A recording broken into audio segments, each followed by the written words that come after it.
ሆራንግ በትምህርት ቤት ውስጥ በጣም ታዋቂ ተማሪ ናት። በየቀኑ $300,000 የሚደርስ የወላጆቿ ድጋፍ ያላትና በሚሊዮኖች የሚቆጠሩ ተከታዮች ያሏት የሶሻል ሚዲያ ኮከብ ናት። ነገር ግን ሆራንግ ለሰው ግድ የሌላትና ቀዝቃዛ ባህሪ ያላት አንዲት ምቀኛ ተማሪ በሆራንግ ስም የውሸት አካውንት ከፍታ ፎቶቿን በመጠቀም ወንድ ልጅ ስታታልል ነበር። ሆራንግ ግን ይህንን ሴራ አጋለጠችው። ምቀኛዋ ተማሪ በንዴት የሆራንግን ስልክ ሰባበረችው። ሆራንግም ወዲያውኑ የምቀኛዋን ስልክ መሬት ላይ በመወርወር አጸፋውን መለሰችና በዝምታ ጥላ ሄደች። ተግባሯ በራስ መተማመኗንና ለማንም እንደማትንበረከክ አሳየ። በሌላ በኩል አምባክ የሚባለው ተማሪ በትምህርት ቤቱ የሬዲዮ ስርጭት ክለብ መሪ ነው። አምባክ ሁሉንም ነገር በትክክል የሚሰራ እና በጣም ቁም ነገረኛ ወጣት ነው። አንዲት ተማሪ ፍቅሯን ስትገልጽለት ከክለቡ እስከ ማባረር ድረስ ደርሷል። ክለቡ አዲስ አቅራቢ ሲፈልግ የሆራንግ ዝና ለክለቡ ጠቃሚ እንደሚሆን ስለታመነበት አምባክ እሷን ለመጋበዝ ወሰነ። ነገር ግን የመጀመሪያ ግንኙነታቸው አልሰመረም። ሆራንግ አምባክን በኩራት አልመጣም ስትል መለሰችለት። አምባክም በምላሹ አፌዘባት። በመካከላቸው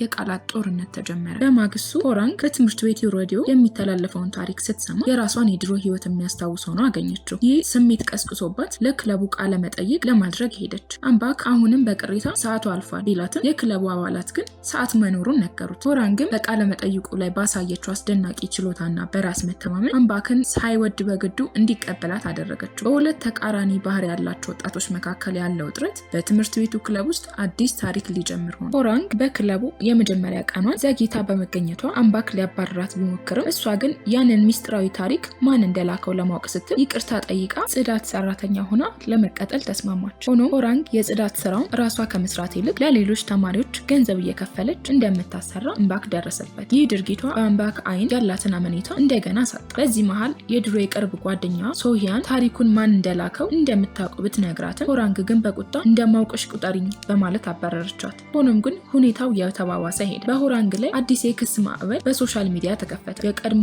ምቀኛ ተማሪ ፎቶውን የሰረኩት እኔ ሳልሆን ሆራንግ ራሷ ናት ሁሉንም ያቀደችው የሚል የሐሰት መግለጫ አወጣች። ሆራንግ ይህን ችላ ለማለት ብትሞክርም በሬዲዮ ስርጭቱ ላይ በድጋሚ የእሷን ያለፈ ታሪክ የሚመስል ወሬ ሲተላለፍ ትዕግስቷ ተሟጠጠ። ወደ ስርጭት ክፍሉ በድንገት በመግባት ስርጭቱን በኃይል አቋረጠችው። ይህ ድርጊቷ መላውን ትምህርት ቤት ያስደነገጠ ሲሆን አምባክን በመምህራኑ ዘንድ እንዲከሰስ አደረገው። አምባክ በደረሰበት ወቀሳ ተናዶ በሆራንግ ላይ በጣም የሚጎዱ ቃላትን ተናገረ። ሆራንግ ይቅርታ ለመጠየቅ ብትሞክርም ንግግራቸው ወደ ሌላ ጠብ አምርቶ ተለያዩ። ነገር ግን ምሽት ላይ አምባክ ብቻውን ሆኖ ሲያስብ ጸጸት ተሰማው። የሆራንግን የሶሻል ሚዲያ ገጽ ሲመለከት በሰዎች ስድብና ትችት ተጥለቅልቆ አገኘው። ያኔ ነው አምባክ አንድ ነገር የተረዳው። የሆራንግ ቀዝቃዛ ባህሪ ከትዕቢት የመነጨ ሳይሆን ራሷን ከጥቃት ለመከላከል የፈጠረችው መከላከያ እንደሆነ ተገነዘበ። በዚያ ምሽት ሆራንግ ብቻዋን ወደ ቤት ስትመለስ አንድ ሰው የሚከተላት መስሏት ደንግጣ ነበረ። ሆኖም ተከታዩ አምባክ ነበር። ሁለቱም በአንድ የመኖሪያ መንደር ውስጥ እንደሚኖሩ ያወቁት ያኔ ነው። አምባክ በቅንነት እንዲህ በሰው ወሬ እየተሰቃየሽ መኖር አይሰለችሽም ሲል ጠየቃት። ሆራንግም ለወሬ ግድ እንደማይሰጣት ብትናገርም የአምባክ ሀሳቢነት ግን በመካከላቸው የነበረውን ቅሬታ አቀለጠው። አምባክ ለሆራንግ የክለቡን ሶሻል ሚዲያ አካውንት እንድትጠቀም ፈቀደላት። ሆራንግ ያንን ሚስጥራዊ ታሪክ የላከውን ሰው ስትፈልግ ግን ምንም አይነት ስም አላገኘችም። ነገር ግን አንድ ነገር አስተዋለች። አካውንቱ ከሶኒያ ጋር የተገናኘ ነበር። ይህ ሶሂያን ታሪኩን ለስርጭት እንደላከች እንድትጠረጠር አደረጋት። የሁለቱ ጓደኞች ታሪክ ወደ ኋላ ይመለሳል። በመካከለኛ ደረጃ ትምህርት ቤት ሳሉ ሆራንግ ልትወድቅ ስትል የያዘቻትና የቅርብ ጓደኛ የሆነችው ሶሂያን ነበረች። የማይለያዩ ጓደኛ ማቾች ነበሩ። ነገር ግን በአንድ ወቅት ሆራንግ በትምህርት ቤት ጉልበተኞች ጥቃት ደረሰባት። ከዚያ በኋላ ሆራንግ ራሷን አገለለች። ባህሪዋም ተቀየረ። ሶሂያን ይህን የጓደኛዋን ስቃይ ከመረዳት ይልቅ ለምን ራቅሽኝ በሚል ቅሬታ ተሞላች። እነዚህ ጓደኛ ማቾች ፊት ለፊት ተፋጠጡ። በአሁኑ ጊዜ ሆራንግ ሶኒያን መንገድ ላይ አገኘቻት። ታሪኩን የላክሽው አንቺ ነሽ አይደል ስትል በቁጣ ጠየቀቻት። ሆራንግ ሶሂያን በድሮ ትዝታቸው ተጠቅማ ልታጠቃት እንደፈለገች አመነች። ሶሂያን ግን ሁሉንም ነገር ካደች። ስለምንም እንደምታወር ያላውቅ በማለት በንዴት ጥላት ሄደች። በሆራንግ ልብ ውስጥ ያለው ጥርጣሬና በሶሂያን ልብ ውስጥ ያለው የቀድሞ ቂም ታሪኩን ይበልጥ ውስብስብ አድርጎታል። ሆራንግ እውነቱን ለማግኘት ስትቆርጥ፣ ሶሂያን ግን እውነቱን ደብቃ እየሸሸችኝ ነው በማለት አሰበች። ሶሂያን ከሆራንግ ጋር አብራ መስራት እንደማትችል ለአምባክ ነገረችው። በዚህ ምክንያት አምባክ ራሱ ሆራንግን በመሳሪያ አጠቃቀም ላይ ሊያሰለጥናት ወሰነ። ሆራንግ በትምህርቱ ሰልችቷት ልታቆም ስትል አምባክ በድንገት ወደ እሷ ተጠግቶ ሲያወራ ልቧ ክፉኛ መምታት ጀመረ። ሌላ ቀን ደግሞ ስታጠና እንቅልፍ ወስዷት ሲያገኛት ፀሐይ እንዳይረብሻት የትምህርት ቤቱን ጃኬት በመስኮቱ ላይ ሰቀለላት። እነዚህ ትናንሽ ደግነቶቹ በሆራንግ ልብ ውስጥ አዲስ ስሜት እየፈጠሩ ነው። አምባክ የሆራንግን ወላጆች ስራ ስለሚበዛባቸው ብቻዋን እንደምትመገብ በሰማ ጊዜ ሱሺ አማረኝ በሚል ሰበብ ብቻዋን እንዳትሆን አብሯት ተመገበ። በምግቡ መሃል እጇ ላይ የነበረውን የሊፕስቲክ ቀለም በረጋ መንፈስ ጠረገላት። በሁለቱ መካከል ያለው መቀራረብ ይበልጥ ጎላ። አምባክ በቅንነት አንድ የምትደብቂው ነገር እንዳለ አውቃለሁ፣ ዝግጁ ስትሆኚ ንገሪኝ አላት። የሆራንግ የልደት ቀን ቢሆንም ወላጆቿ ያዘጋጁት ድግስና ኬክ ደስታ አልሰጣትም። ለእናቷ እነዚህን ነገሮች ፈጽሞ ወድጃቸው አላቅም ስትል የውስጧን ባዶነት ገለጠች። በትምህርት ቤት አውቶቡሱ ላይ ተማሪዎች ስለ ሶኒያን መጥፎ ወሬ ሲያወሩ ስትሰማ ሆራንግ ዝም ማለት አልቻለችም። ምንም እንኳን ተጣልተው ቢሆንም ሶያንን በመከላከል ተማሪዎቹን አረመቻቸው። በሌላ በኩል በተማሪዎች ምክር ቤት ስብሰባ ላይ ሊያሾፉባት የሞከሩትን ተማሪዎች በልበ ሙሉነት ዝም አሰኘቻቸው። ይባስ ብሎ በትምህርት ቤቱ የዓመት በዓል ዝግጅት ላይ አቅራቢ ሆና ለመስራት ተስማማች። ያ ሚስጥራዊ ሰው አሁንም መልእክቱን መላኩን አላቆመም። ሆራንግ አቅራቢ ለመሆን መወሰኗን እንኳን ስለሚያውቅ ሰውየው በስብሰባው ላይ ከነበሩት አንዱ እንደሆነ ተጠራጠረች። በመጨረሻም ሆራንግ ለመጀመሪያ ጊዜ የቀጥታ ስርጭት አቀረበች። በስርጭቱ ማብቂያ ላይ የተሰጣትን ስክሪፕት ወደ ጎን በመተው ከልቧ የመነጨ ስሜታዊ ንግግር አደረገች። ይህ ንግግሯ ተማሪዎችንና መምህራንን በእጅጉ ነካ። ሁሉም በአድናቆት አጨበጨቡላት። ከስርጭቱ በኋላ አምባክ ሆራንግን ወደ ስርጭቱ ክፍል ወስዶ አዳዲስ መሳሪያዎችን ሲያሳያት እንደ ሕፃን ልጅ በደስታ ስትጫወት እያያት እሱም በውስጡ ተደሰተ። ሆራንግ በዝናና በጥላቻ መካከል ብትሆንም እውነተኛ ማንነቷን ለዓለም መግለጽ ጀምራለች። ሆኖም ያ ሚስጥራዊ መልእክት ላኪ አሁንም የትምህርት ቤቱን አካባቢ ለቆ አልወጣም። አምባክ ለሆራንግ ያቀረበችው የቀጥታ ስርጭት ስክሪፕቱን መጣሷ እንዳረበሸው እናም በእሷነቷ እንደሚያከብራት ነገራት። ይህ ንግግሩ ከምስጋና በላይ የፍቅር መግለጫ ይመስል ነበረ። ሆኖም አምባክ ለልደት ስጦታ የሰጣት ሽቶ በሆራንግ ላይ ከፍተኛ ድንጋጤ ፈጠረ። ቀደም ሲል በደረሰባት ጥቃት ሽቶ እየረጩ እንዳሾፉባት በማስታወሷ መተንፈስ አቅቷት ነበር። አምባክ ግን አረጋጋት። በመካከላቸው ያለው መቀራረብ እየጨመረ ሄደ። በአንድ ምሽት ጣራ ላይ ፎቶ ሲነሱ አምባክ በድንገት እወድሻለሁ ነጭ ቀበሮ በማለት የልቡን ገለጠላት። ሆራንግ ብደነግጥም አምባክ ግን በስራ ሰዓት በጣም ቁም ነገረኛ፣ በግል ህይወቱ ደግሞ አሳቢ በመሆን ስሜቱን መቆጣጠር እንደሚችል አሳያት። በትምህርት ቤቱ የዓመት በዓል ዝግጅት ላይ ሆራንግ መድረክ ላይ ወጥታ የቀጥታ ስርጭት እያቀረበች ነበር። በሺዎች የሚቆጠሩ ሰዎች በስልክና በአካል ይከታተሏት ነበር። ሆኖም ግን የምትወጁ ሰው አለሽ የሚል ጥያቄ ከመጣ በኋላ በሶሻል ሚዲያ ላይ አንድ አስደንጋጭ ዜና ተሰራጨ። ሆራንግ የድሮ የክፍል ጓደኛዋን ትበድልና ታጠቃ ነበር የሚል ወሬ አዳራሹን አጥለቀለቀው። የበዓሉ ደስታ ወዲያውኑ ጠፋ።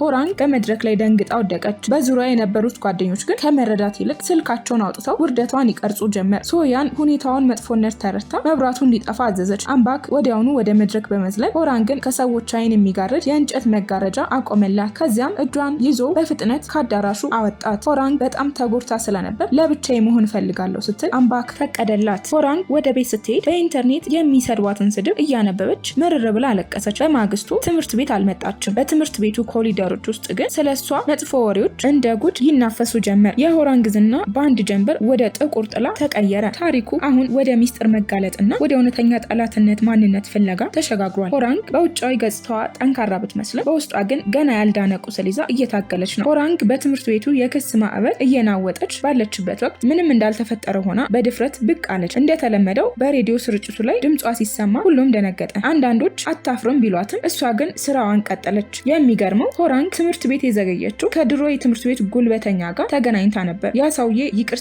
ለመጠየቅ ሳይሆን የራሱ ፎቶ በመለቀቁ ተሳቆ ሊያስፈራራት መጥቶ ነበር። ሆራንግ እውነቱን ያልተናገረችው በጥፋተኝነት ስሜት ሳይሆን ዓለም ምንም ያህል ተሰባብራ እንደነበር እንዲያቀባት ስላልፈለገች ነው። አምባክ ሆራንግ አዳራሹን ብቻዋን እንድታጸዳ ፈቀደላት። ሆኖም ግን ሁኔታዋ ስላሳሰበው በድብቅ ተከታተላት። ሆራንግ ተማሪዎች ሲያሾፉባት በልበ ሙሉነት ተቋቁማ ብታልፍም ማንም በማያያት ጥግ ስትደርስ ግን ግንቡን ተደግፋ ምርር ብላ አለቀሰች። አምባክ ይህንን ቢያይም ሆራንግ ደካማ ሆና መታየት እንደማትፈልግ ስላወቀ ሳይቀርባት ቀረ። ምሽት ላይ አምባክ ስልክ ደውሎ ሊያረጋጋት ሞከረ። ከዚያም አብረው ፊልም ለማየት ተስማሙ። በፊልሙ መሃል ሆራንግ ሚስጥሯን ባታወጣ ኖሮ እንዲያትጎዳም ነበር ስትል የራሷን ህመም ገለጠች። ፊልሙን እያዩ እንቅልፍ ወሰዳቸው። በማግስቱ ጠዋት ፀሐይ አምባክን እንዳይረብሸው ሆራንግ በእጇ ስትጋርድለት አምባክ ነቅቶ እጇን ያዘላት። በሁለቱ መካከል ያለው ስሜት ይበልጥ ጠነከረ። ሶያን በሆራንግ ላይ ያላትን ጥርጣሬ ለመፍታት ስትጥር አንድ ያልተጠበቀ ቪዲዮ በኢሜይል ደረሳት። በቪዲዮ ላይ የክለቡ አባል የሆነችው ጄን ሆን ብላ የሆራንግን የዩኤስቢ ድራይቭ መሬት ላይ ስትጥል ታየ።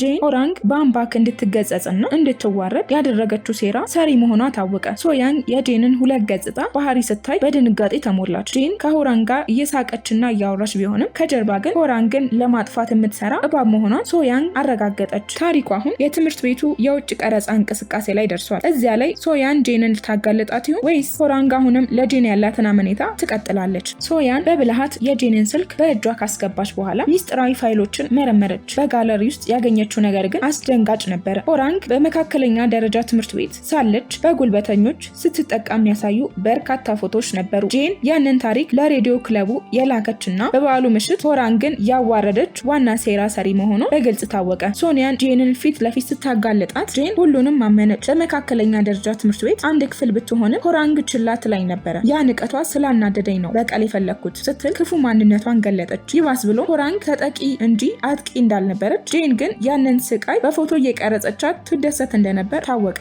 ሶያን እውነቱን ካወቀች በኋላ ትልቅ ጸጸት ተሰማት። ሆራንግ ራሷን ያገለለችው ደካማ ሆና ስትሰቃይ ማንም ሰው በተለይም የቅርብ ጓደኛዋ ሶያን እንድታያት ስላልፈለገች እንደሆነ ተረዳች። ሶያን የሆራንግን ኩራት ለመጠበቅ ስትል እውነቱን እንደማታውቅና ለመቀጠል ወሰነች። ሆኖም ግን ጄን አሁንም አላረፈችም። አዲስ መጥፎ ጽሑፍ በኢንተርኔት በመለጠፏ ሆራንግ ፊት ለፊት ሄዳ ተጋፈጠቻት። ጄን ግን በንቀት እየሳቀች ያን ጊዜ እንዴት እንደምታዝኝ አታውቂም በማለት አሾፈችባት። በተጨማሪም ሶያን እውነቱን ቀድማ እንደምታውቅ ለሆራንግ ነገረቻት። ሶያን በቦታው ደርሳ ለሆራንግ ልታስረዳት ብትሞክርም ሆራንግ ግን በከፍተኛ ሁኔታ ተጎድታ ነበር። ለምን ደበቅሽኝ? ለምን አወቃችሁብኝ? የሚል አይነት የስሜት ስብራት ደርሶባታል። ሶያን እየሮጠ ተከተለቻትና ካወቅኩ በኋላ ሌሊቱ ሙሉ ሳለቅስ ነበር። ነገር ግን አንቺ እንድታወቀብሽ እንደማትፈልጊ ስለምረዳ ነው ዝም ያልኩት ስትል በለቅሶ ተማጸነቻት። የሆራንግ ኩራት እና የደረሰባት የስነ ልቦና ጥቃት በጓደኝነታቸው መካከል ትልቅ ግንብ ሰርቷል። ሆራንግ አሁን ማንም ማመን እንዳለባት ግራ ገብቷታል። የሆራንግና የአምባክ ታሪክ አሁን እጅግ አሳዛኝና አስጨናቂ ደረጃ ላይ ደርሷል። የጄን ሴራ የሆራንግን ወዳጅነትና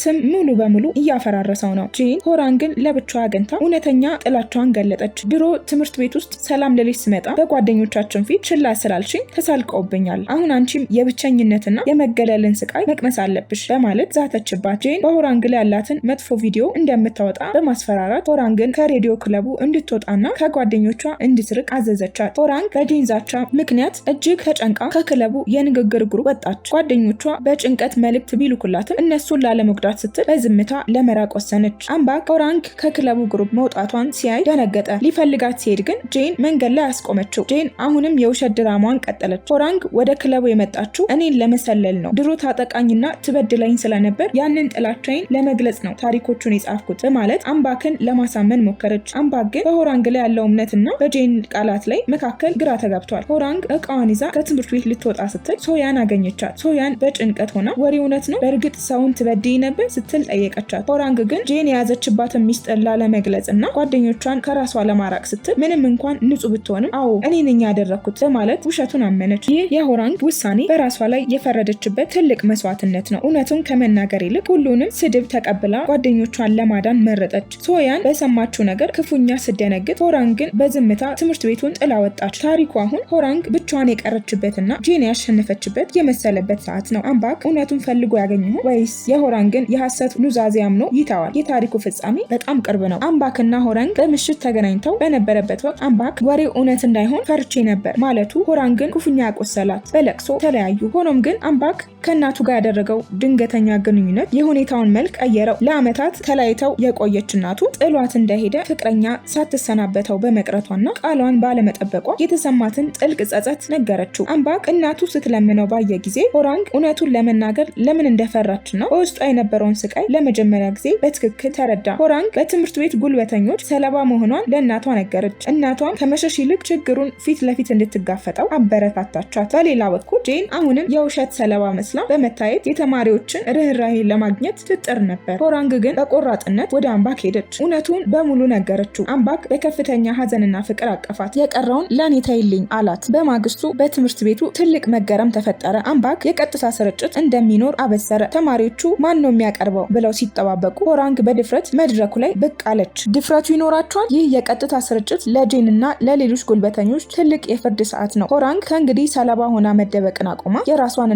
የሌሎችን ድምጽ ለመሆን ቆርጣ ተነስታለች። አምባክ ከጀርባ ሆኖ ብርታቷ ሲሆን መላው ትምህርት ቤቱ እውነቱን ለመስማት ጆሮውን ሰጥቷል። ሶያን በክፍል ውስጥ ያለውን ስክሪን ስታበራው መላው ተማሪ ሆራንግ በመድረክ ላይ ሆኖ እውነቱን ስትናገር አያት። ሆራንግ ከ2 ዓመት በፊት በልደት ቀኗ በካራዌ ቤት ውስጥ የደረሰባትን ጥቃትና ለምን ዝም እንዳለች በዝርዝር አስረዳች። ተበዳይ መሆን እንደ ነውር ስለሚቆጠር ነበር ዝም ያልኩት። አሁን ግን የሚወዱኝ ሰዎች እውነቱን እንደሚፈልጉ ተረዳው በማለት በልበ ሙሉነት ተናገረች። በዚህ መሃል ሶያን ጄንን ፊት ለፊት ተጋፈጠቻት። ጄን ልታስተባብል ብትሞክርም ሶያን ጄን ሆራንግን ስታጠቃ የሚያሳየውን ቪዲዮ ለክፍሉ ተማሪዎች በሙሉ አሳየቻቸው። ጄን መደበቂያ ስታጣ እናንተስ ከጀርባ ስታሙ አልነበራችሁ ብላ ብትጮህም ተማሪዎቹ ግን በጄን ክፋት ተቆጥተው ሊመቷት ተነሱ። ሆራንግ ከስርጭት ክፍሉ ስትወጣ አምባክ በሞቀ ሁኔታ አቀፋት። ጄንን መታ እቅፍ አደረገቻት። መላው ትምህርት ቤት የሆራንግን ንጽህና አወቀ። አምባክም ጄንን እቃዋን ጠቅልላ ከሬዲዮ ክለቡ እንድትወጣ አዘዛት። በዚያው ሳምንት መጨረሻ ሆራንግና አምባክ የመጀመሪያውን የፍቅር ቀጠሮ አደረጉ። አብረው ተመገቡ፣ ገበያ ወጡ፣ ፎቶ ተነሱ። ያቺ ቀዝቃዛ ሆራንግ አሁን ለምትወደው ሰው ስሜቷን በግልጽ መናገር ጀምራለች። በመጨረሻ ሶያን የሆራንግን ተወዳጅ ምግብ ይዛ መጣች። ልክ እንደ ድሮ የማይነጣጠሉ ጓደኛማቾች ሆነው ተመለሱ። ሆራንግ ካለፈው ቁስሏ ተፈውሳ እውነተኛ ጓደኞቿንና ፍቅሯን አግኝታ ታሪኩ በሚያምር ሁኔታ ተፈጸመ። እውነት ሁልጊዜ ታሸንፋለች። ምንም ያህል ጊዜ ቢወስድ ውሸት በእውነት ፊት መቆም አይችልም። ይቅርታ ለራስ ሰላም ነው። ሆራንግ ቂምን ትታ ወደ ጓደኞቿ መመለሷ ለህይወቷ ትልቅ ሰላም ሰጥቷታል። መተጋገዝ፣ በችግር ጊዜ ከጎናችን የሚቆሙ ሰዎች እውነተኛ ሀብቶቻችን ናቸው። ስለተከታተላችሁን እናመሰግናለን። በሌላ ታሪክ እስከምንገናኝ መልካም ጊዜ